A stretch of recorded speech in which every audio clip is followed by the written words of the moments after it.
Hello and welcome to India Back on Track, an agenda for reform. This is the third show in a three-part series that Network 18's Think India Foundation is producing in partnership with the Washington, D.C.-based Carnegie Endowment for International Peace, one of the world's finest and most influential think tanks. India Back on Track is based on a book published by the Carnegie Endowment, which has essays written by leading Indian thinkers on how the new government can reinvigorate its economic and foreign policies. In today's show, we will discuss economic policy. At the core of the debate is the question of whether Prime Minister Modi can deliver on his promise of minimum government, maximum governance. Joining us in the studio to debate this is a sterling panel of economists. Vivek Debroy, professor at the Center for Policy Research, who is also a co-editor of the book. Surjit Bhalla, chairman of Oxis Research and Investments, who is the author of a key chapter in this book. And with them is Raghav Behel, founder and editor of Network 18. This show will deal with two critical issues which were the Achilles heel of the UPA government. First, the administrative deficit and the policy paralysis that accompanied it. And second, the fiscal deficit, which meant that government spending pretty much outcrowded more efficient private sector spending. Let me begin with administrative reform, Vivek. Part of the problem, of course, was the UPA's political policy paralysis, but some of it is structural as well, as you suggest in your book. For example, the Prevention of Corruption Act, which you quote, says that while holding office, a public servant, if he obtains for any person anything or pecuniary advantage which is without public interest, then he is liable for prosecution. Now, isn't this a structural constraint on the honest functioning of the bureaucracy? Yes, of course. Essentially, what we are talking about is two related points. One is when there is a bureaucrat who takes a mala fide decision, is there a credible deterrent and is there credible punishment? And the other side of that is protecting the bona fide bureaucrat, and both have to be done simultaneously. Some of this, a large part of it is legislative, including the Prevention of Corruption Act. A little bit can be done through the executive. I should quickly add that a bill to amend the Prevention of Corruption Act has been pending in Rajya Sabha for some time. The Standing Committee has submitted its report, and in terms of the nitty-gritty, two reports of the Second Administrative Reforms Commission have outlined exactly what one should do on both counts, the mala fide as well as the bona fide. Surjit, in a way, we've seen a movement backwards on this front over the last few years, whether it's the CAG, CVC, even the judiciary, which recently said that bureaucrats can be actually prosecuted without prior sanction from the government. Isn't this dissuading bureaucrats from taking decisions? Is this a problem? Yeah, look, I mean, we can list the problems many, but basically what has happened over the last several years is nobody's acting, and that everybody is being prevented from acting for various reasons, whether legal, administrative, or political. So I think, what we need and what perhaps is going to happen and is happening is that there is a clear-cut delineation of responsibilities, of governance, of administration, so that people can be held accountable. Part of the thing when you started off with maximum government or whichever way it is that governance means accountability. You cannot have any kind of governance without accountability. So I hope that whether it is in administration or in policy or whatever, people and officers are accountable for their actions. Raghav, accountability is something we always talk about. But the bureaucrats and the bureaucracy in general has always been more interested in reward. So you have pay commission after pay commission. In fact, the recent one was set up by the UPA before it's left office. Can that be used as a tool to enforce accountability on the bureaucracy? Well, certainly. I mean, these are time-tested models are in place here.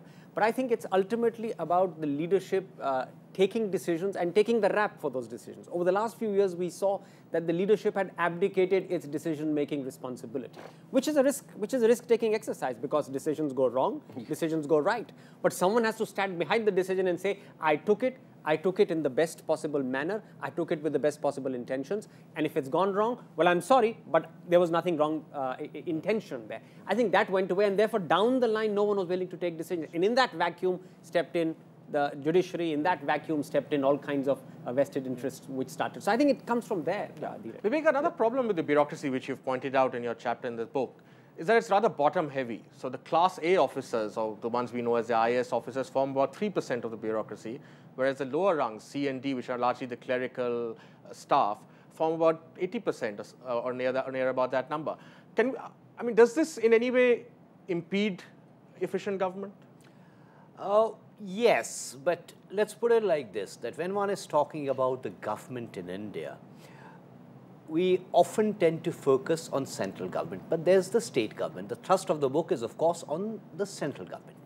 And quite often there is an argument that, look, bureaucrats, central government bureaucrats, need to be paid more because the private sector is paid exorbitant salaries. What's important to remember is the great variance that exists in the private sector and the narrow variance that exists within the government sector, and the fact that 90% is C and D who don't really do anything very productive.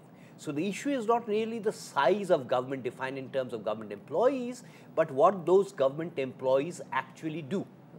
Surjit, there's also the question of who's doing what. Now, one of the things Vivek pointed out was there's a central government and state government. At the moment, does the central government do far too much compared to what they should be doing? Oh, absolutely. There's just no question. So what are the sort of things which can be immediately devolved to a state government bureaucracy or state governments? You know, my view is practically everything. And let me just explain that in a minute. What would be desirable from my point of view is that the money that is given to the states for the central government collects taxes, collects everything, and then is distributed back to the states. There's a finance commission that decides how much is to be given. On top of that, there is NREGA, there's PDS, and there's all these other things that the government is involved in. Why can't we do the following simple policy? And I mean, it's simple and I think it's realistic. The state government is given all the money that is decided by the finance commission. There is no NREGA, there is no PDS.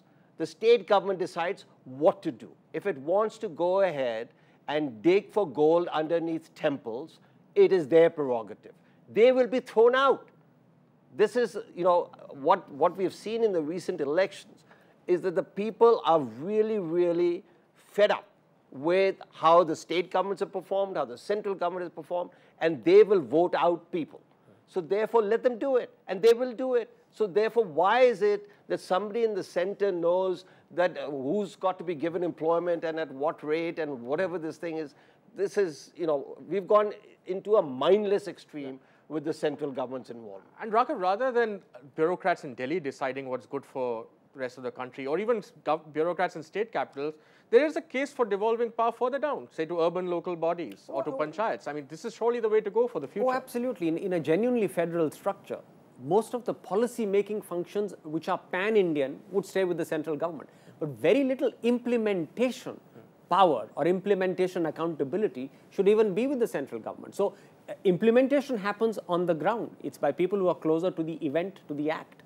And therefore, all of that should devolve down. So absolutely, you should dismantle these layers of implementation that we've got in India, where the central government has got one layer to see what the minimum wage should be in some district, and then there is a state government, and then there is a district administration, and then there is a local administration. So really, the first layer to dismantle is the central government, and everything else could follow. Vivek, the fact that Narendra Modi has been a chief minister, does that give you added optimism that such decentralization could happen? Yes, of course, but I think we need to be a little bit careful. I'm endorsing everything that Surjit and Raghav said. I'm just putting in some caveats. The caveat number one is, to do what is being suggested, we have to restore the constitutional mandate of the Finance Commission and therefore reduce drastically, if not abolish, the role of the Planning Commission, which also means government budgetary classifications between plan and non-plan, all of that stuff. The more important question to ask is, why did centrally sponsored schemes proliferate since the end of the 1960s? We were perfectly happy without these large number before that.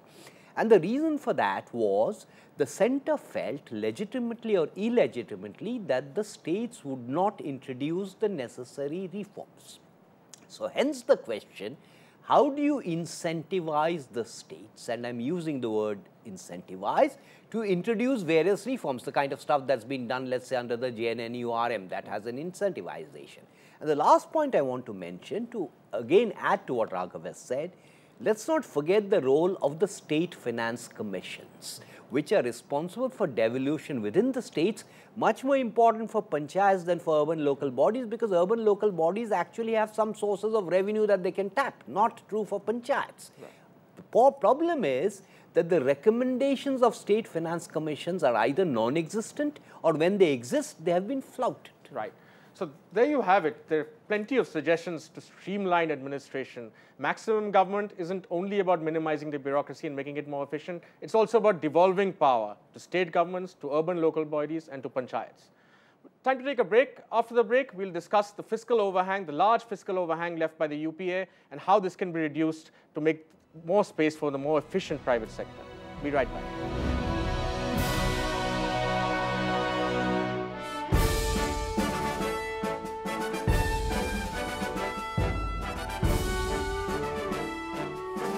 Welcome back to India Back on Track, an agenda for reform. In the first section of the show, we spoke about how to eliminate the government's administrative deficit. In the second section, we are going to talk about how to eliminate the fiscal deficit. Remember, the fiscal deficit is not just a number. It's not just about the government spending more. It's because when the government spends more, it crowds out the more efficient private sector from the same use of resources. It also makes it more expensive for the private sector to borrow. So this is an extremely serious problem which the new government needs to address if the economy is to get back on track. So Jeet, you have very explicit and hardline views on this. How much can the government do in this first budget which is coming up to eliminate wasteful subsidies? One, these are not my views, whatever you call hardline, are not really hardline, they're very practical. But I think the second part of the question, which is how much can they do, I think it's very important for the government to realize that this budget is possibly the most significant policy document they'll have in the next 10 years. Let's assume they're there for 10 years. This is, everybody's focus is on this budget, this first real policy document. Now, that doesn't mean all the policies have to be announced in this budget, none of that. But what it does mean is that people are looking for some indication. We've had all kinds of talk about the change in the nature of the government, on the fiscal deficit, etc. We want an indication. People want an indication, not just the markets, not just people in the financial markets. They're also very interested. But everybody wants to know, what is this government going to do? So now, what can they do? Look, the fiscal deficit is really an accounting identity which has total revenues collected and total expenditure. The best way to understand what this government can do is to realize how the previous governments in India, and especially the UPA government in the last 10 years, decided on the budget. They said, listen, we have to spend this much on, if you will, in the name of the poor programs, because that's what our ideology is, that's where we think our votes are, etc. So they decide on the spending first. Then they say we've got to raise taxes, obviously. So they go ahead and raise taxes. Then they find out that there's a large gap, much more than what they would like to present. Then they say, okay, let's have special methods of raising money, and let's try retrospective taxation or something else. It's really been completely misguided, mishandled, and misthought out procedure. Vivek, can I just quickly ask you, I mean, why has no government been able to make the case that a lot of the subsidies that are given, whether it's fuel or food, go to people who don't really need them? One must be careful. One must be careful for the following reasons. That the subsidies are delivered by who? The subsidies are by and large delivered by state governments. And we still do not have consensus on two very important issues. One, who are the BPL? How do we identify the BPL? Unambiguously, the beneficiaries of subsidies. Two, to the extent that there is a subsidy, how much does the center bear and how much is borne by the states? Until we solve these two issues, fertilizers are different, but until we solve these two issues, I don't think we'll have much progress on targeting any consumption subsidies efficiently. Raghav, there's a view which has been expressed, among others, by Arvind Panagria, that the fiscal deficit the size of the deficit doesn't matter, and Sujit makes this point in his book, in the book chapter as well. But what matters is the composition of bad subsidies versus good expenditure. Now, the government needs to spend on health, education, roads, etc. Do you think there's scope for that, or is the fiscal situation just too bad for any increase in expenditures in substantive areas? I'll pick up from what Sujit said, that this document, which is going to come in July, is even more important than the 1991 document, which set India off on reforms, and the world is watching. Now, according to me, there are two fundamental things which cannot be done on day one, but they need to be articulated and need to be implemented. One is significant, perhaps over a 36-month period, reform of subsidy targeting, subsidy delivery, and therefore, by consequence, elimination of a large portion of the wasteful deficit. So that's something they must do. We are already hearing some noises about, no, we will not fully have diesel prices free. If that is the route that the government decides to go, that will be a disaster. They have to have, according to me, a 36-month adjustment plan for elimination of all non-targeted subsidies to be replaced by targeted subsidies. And of course, identification of beneficiaries, all of that is a challenge, but 36 months is a reasonably long period of time. And the second thing is fundamental taxation reform. You've got to get GST, you've got to eliminate retrospective amendments completely, and you've got to simplify your tax structure. These are the two fundamental reforms which will lead to exactly what you've asked for. Elimination of the waste and good expenditure coming in, and that will in any case create the space for private sector to come in with all productive investments while the state starts focusing on all the social sector investments. Have to do this. Sujit, even in this tough fiscal scenario, is there a scope to cut tax rates? Look, absolutely. First of all, you can, what did I say earlier? That the fiscal deficit is an accounting thing, which is a difference in taxes and difference in expenditures. Now, there are two things that will happen when you cut taxes. First, you will immediately get less revenue, or so you think. Second, a large part of your increase in tax revenue will come about from increased compliance. So therefore, even with the same revenue target, tax revenue target, I can actually get there by decreasing tax rates. So that's number one. Number two is expenditure, if you will, you need to cut bad expenditure, and that's very easy to do. Actually, oil subsidies, which both of them have mentioned, that's very easy to do, and that's at the central level. And if you will, in terms of putting in a 2-year, 3-year program of targeting beneficiaries, replacing our elaborate and corrupt delivery system by cash transfers. That can't be done overnight, but I think things can be put in place. So both of them will help you reduce the fiscal deficit by 2 percentage points over the next 2 years, and that's all you need. Vivek, give us a sense of numbers. How crucial is reducing the deficit and, in fact, recalibrating the composition of the deficit to India's growth story? I would still urge some caution. The reason I'm saying I would urge some caution is we are talking about the fiscal deficit, but what we really have in mind is the revenue deficit. The main components of government expenditure are interest payments, subsidies, wages, pensions, and defense expenditure. And I wanted to quickly flag the point that the preceding finance minister succeeded in reducing deficits by slashing plan and capital expenditure, including defense expenditure. A, can you afford to do that? And B, since much of expenditure is frozen in the short run, what can you possibly do to increase revenue? And this means either elimination of tax exemptions, in which case you can certainly reduce tax rates, if not on the direct side, at least on the indirect side, or alternatively non-tax revenue, which means privatization.